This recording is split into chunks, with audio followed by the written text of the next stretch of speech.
things have gone the way they tend to go. Only this time, we didn't even make it off the ship before things went weird. A catastrophic incident has left the Scarab adrift, a mess, and aflame.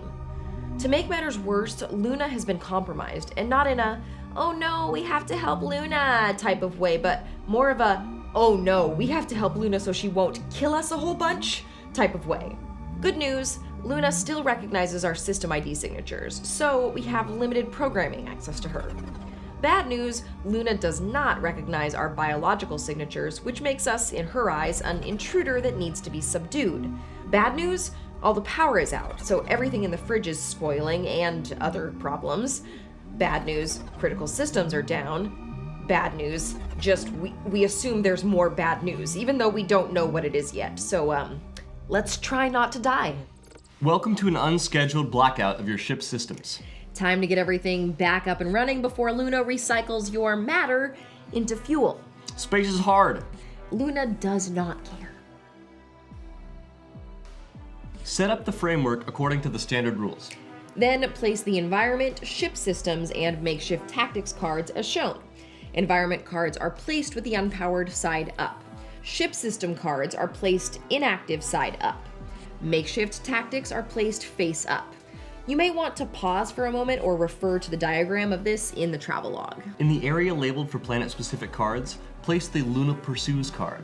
Place a data block on the 0 space. This block will be used as a tracker for the whole session. Next to that, place the Luna Causes Chaos card with either side up. Return the workshop and Scarab tiles to the box. They will not be used. Set the mystery cards aside until referenced. Place all planet-specific tokens in the area labeled for them. Then place the circular red Luna trigger token on the last space of the timeline. Load up your chosen survival task, and you're ready to go. On blackout, power is off across the ship, but even more importantly, Luna sees you as a threat. To survive, you must complete your survival task while somehow also stopping Luna from stopping you. You will need to restore power to the ship's various rooms to gain access to the ship's systems and other actions to help you accomplish your goals and keep Luna at bay. This row of cards provides action spaces that can be used by any explorer regardless of where they are. At the start of play, some of these cards don't have action spaces. That's because these cards represent the ship's systems, and their action spaces only become available when you restore power to the associated part of the ship, which will cause these cards to flip, revealing the action spaces. Each environment card is double-sided. One side is powered and the other is unpowered. They start play with the unpowered side up. Now, if you can restore power to the environment, you can gain access to its capabilities. Now remember, this is your ship, so none of its functions are a secret to you. Feel free to look at both sides of the environment and ship system cards to help you strategize which rooms you'll prioritize returning power to. In order to return power to the room that you're currently in, use one of your focus cubes on the Restore Power card's action space and flip the node to the powered side. Any components on the node remain, unless otherwise stated. Returning power to the ship's systems is going to be key to your success. While the workshop is not available, the laboratory and research hut are built automatically when their corresponding nodes regain power. The Scarab has a number of rooms that have associated ship systems, navigation, the upper corridor, and engine control. While these nodes are unpowered, the system cards are inactive. When power is restored to one of these nodes, the associated system becomes active, granting access to new actions. So as long as the node has power, the system action space is available to all explorers on their turn from any location. Some of the nodes in Blackout feature the impenetrable barrier symbol on their edges. Nodes with this symbol between them are not considered adjacent. Neither the explorers nor Luna can cross an impenetrable edge by any means. Let's bring our attention to the silicon elephant in the room. Luna's software is making her hardware do some funny things. Now, we can still command her to move one space on our turn, scan for resources, and collect data, but if Luna or an explorer ever enter each other's node, then she attacks them. So, if an explorer or Luna enter each other's node, the explorer gains a distress card. If this is their third distress, then they discard it after resolving its effects and draw an incapacitated card. Now, don't worry, the cards will explain all of this. While an explorer is incapacitated, they are subject to that incapacitated card's ongoing effect. Luna refrains from attacking incapacitated explorers. She no longer sees you as a threat. That said, incapacitated explorers still count as present for requirements and effects that need explorers to be present. Incapacitated cards stay with an explorer until another explorer removes it, using the card's action while on the affected explorer's node. At the end of each explorer's turn, immediately after regrouping their focus, they resolve the Luna Pursues card, causing her ire to increase and for her to pursue the explorer. You roll a die, and Luna's ire will increase by however many pips are rolled. Move the data tracking cube up the ire track by the amount rolled. Each ire that Luna has gained represents a movement that Luna is able to make toward the active explorer. Now, after Luna's ire is increased, she pursues the active explorer unless they are incapacitated. Luna's pursuit is best thought of as a series of steps that she repeatedly performs for each point of ire she has. Let's go through that. If Luna is on the target explorer's node, they gain a distress. Otherwise, move Luna one node toward the targeted explorer, following the shortest path. If Luna's movement would cross an obstacle block, which we'll explain shortly, she remains where she is and the block is removed. Decrease Luna ire by 1. If Luna still has ire to spend and the active explorer is not incapacitated, she repeats those steps. Here's an example. Luna is pursuing this explorer. She always follows the shortest path possible, including going outside, but she doesn't factor in obstacles. So in this case, there are two paths to get to this explorer. One that would take 3 movement, and another that would take 2 movement, plus 2 obstacles to clear. Now Luna, not knowing about the obstacles, would choose the latter path. So Luna moves toward the explorer. Spend an ire point. She attempts to move again, but bumps against an obstacle. She stays where she is and an obstacle is removed. Spend an ire point. She attempts to move again. Obstacle. She stays where she is. Obstacle is removed. Spend an ire point. She moves onto the explorer's node, giving them distress. Spend an ire. Luna is now out of ire, so she stops her assault. Good thing those obstacles were in place. Now let's look at that again, but without them.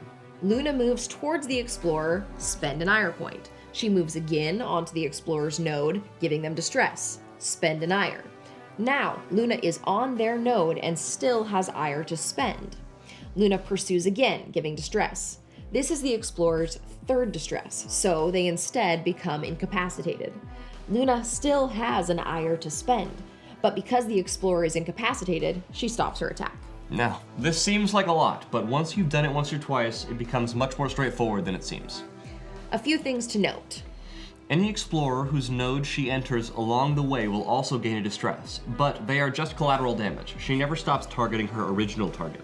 Each time Luna spends an ire point is considered a separate effect, and free actions can be taken between each ire point. Now that we've seen how valuable those black obstacle blocks are, let's look at how you can get those on the board. The black blocks represent barricades and obstacles. Many actions allow you to place these in order to slow Luna's movement.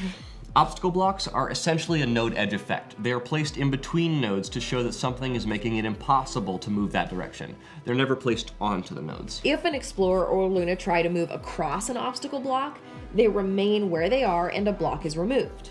Obstacle blocks are meant to be limitless, so if you end up running out of them, feel free to grab other handy components like materials to represent even more junk you're piling against the door. After the workshop has regained power, you can begin constructing traps for Luna using that ship system card. When you perform the construct trap action, add a trap from the tray to your inventory. You may move a trap from your inventory to your node, or from your node to your inventory as a free action. If Luna enters a node containing a trap, then the trap triggers. Resolve its effect and then discard the trap. It cannot be remade this session. Whenever the red Luna Chaos trigger is reached on the timeline, resolve the Luna Causes Chaos card by rolling a discovery die to see what action Luna takes. Once this is complete, flip the card over, revealing other potential chaotic actions for Luna to perform the next time the trigger is reached. In Blackout, when you reveal an opportunity, you automatically gain a discovery and draw an anomaly. Each discovery provides the battery property, enabling it to be used to take the hotwire action on the Restore Power card in the action row. In other words, investigate the environment to gain discoveries. Those discoveries provide battery power, which you will use to power the ship's various rooms using the hotwire action. In a twist from the standard rules, anomaly effects in Blackout only trigger when the discovery is consumed as part of the hotwire action. You can't discard discoveries for their effect by any means other than the hotwire action. But if you have the right comprehension, each discovery provides a unique bonus when you use it to restore power to a room. For example, Let's say you're on this unpowered node, and you have in your possession the very scientific tote. You may take the hotwire action, discarding the tote to power the node. Now, because your tote had the acid leakage anomaly, if you have chemistry comprehension, you gain 4 pip-ups when you consume this item in this way. Note that the hotwire action has some other effects, like increasing Luna's ire, but that'll all just be fun little surprises along the way. Super fun. Now, a few notes on this. The node you are on at the time you take the hotwire action is the node that becomes powered, even if the anomaly has an effect that places you on another node. Anomalies can only be consumed in this way and cannot be consumed by any means other than the hotwire action.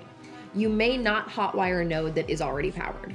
The hotwire action does not require you to have the matching comprehension as the anomaly. You just won't get the bonus if you don't have it. And that's it. You better get to it. You got a ship drifting endlessly through space, barely enough food to stave off cannibalism, and a bleep blooping companion trying to make you bleep your last bloop. Space is hard. Try not to die.